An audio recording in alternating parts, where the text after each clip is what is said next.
and we can agree that this issue of cyclical elections has to come to an end. You're raising money, you've got high debts, the country has a fairly high debt to GDP ratio at the moment, and much of that money, the largest part of the bilateral debt, is to China. China, as well as to many other institutions as well. So are you comfortable with the increasing burden that this country, the increased debt that this country has to China? Is China a risk? What would worry me is if the debt that we have incurred has gone into recurrent expenditure, has gone into paying salaries, has gone into paying salaries or electricity bills and so on and so forth.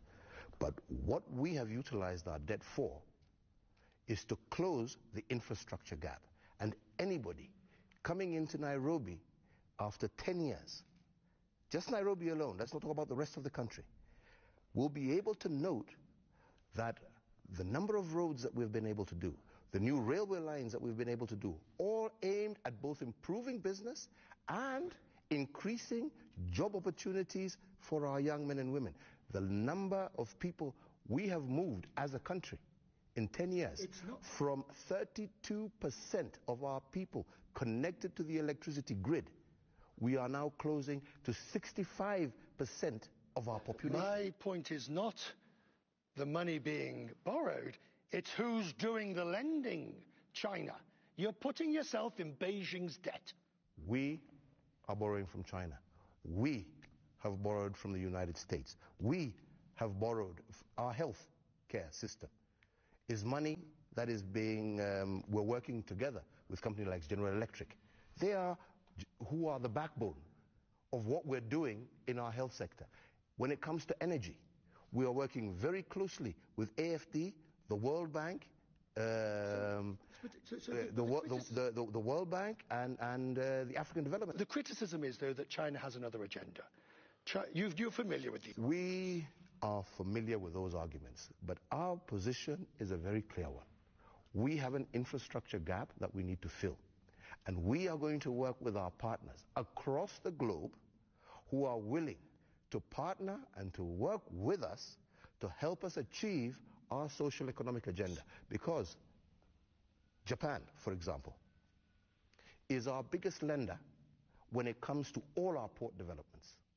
Today, Mombasa Port wouldn't be without the support of Japan.